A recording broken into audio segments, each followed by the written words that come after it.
the United States is about to see a major shift. During the pandemic, we saw many people leave the state of California to go to other states. Now, California is expected to have more people enter into their state because of a few new changes. Some of those changes, these are for immigrants.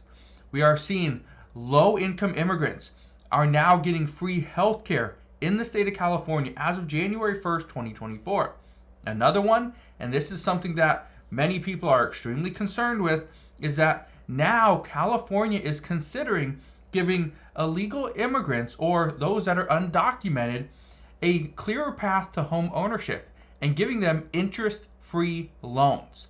How crazy is that? Well, we're going to address that in today's video. All I ask is one thing, takes 2 seconds. Go ahead, hit that like button if you enjoy these daily updates. And now let's begin.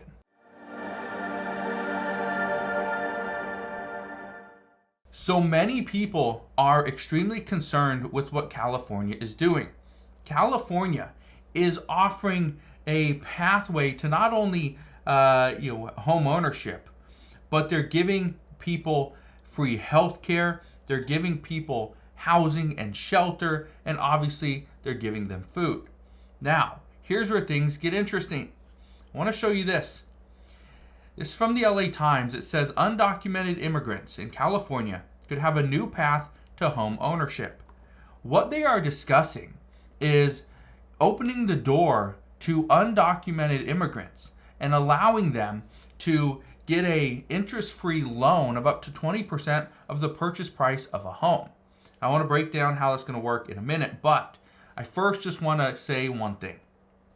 An undocumented immigrant does not mean they crossed over into the United States illegally. Okay, I want to be very clear on that, because I know that's what a lot of people consider is they're undocumented, which means they came over illegally. Now, in some cases, yes. In other cases, maybe they had an individual student, like an F1 visa, and then it expired. Okay, or maybe it didn't even expire. They didn't fulfill their minimum course requirements, and so then it actually, it just wasn't valid, right? And so in that case, that would be an undocumented immigrant. Now, let's get to the article from the LA Times. Look at this.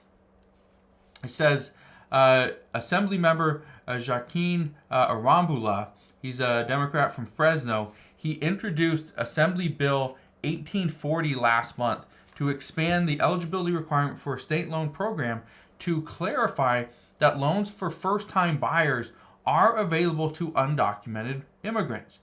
It says the California Dream for All Shared Appreciation Loans program that launched last March by the California Housing Finance Agency offered qualified first-time homebuyers with a loan worth up to 20% of the purchase price of a house or condominium.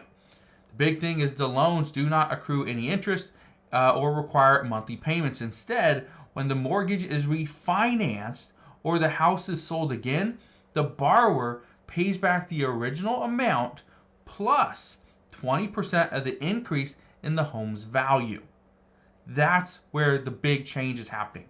So this is making it much easier for people to go and get a home. Now, this is not just for undocumented immigrants either. The change that this assembly member is discussing and trying to introduce, trying to get past, is just going to make it more readily available for undocumented immigrants. Again, more of a reason why there are more migrants coming into the state of California. But keep in mind, California is struggling. California is having a difficult time because the amount of people that are entering into the state. Now, here's what you need to keep in mind as well. Texas is making it difficult for migrants to stay in Texas. In New York, they were very accepting of migrants, very accepting of people that didn't have any status and were just waiting. But the concern now is the state doesn't have the funding, doesn't have the backing from the federal government, doesn't even have the resources to house all these people. And over the past week, we have seen a handful of stories, probably been 4 to 5 stories of people that were created illegal shelters and were charging immigrants to stay there. What we were finding out, and what I found out just recently, is that there were people that were, in order to pay for their stay at a shelter, they were paying between $200 to $400 per person, which is, again, great deal. Especially when New York, you're going to pay $2,000 to $10,000 for an apartment.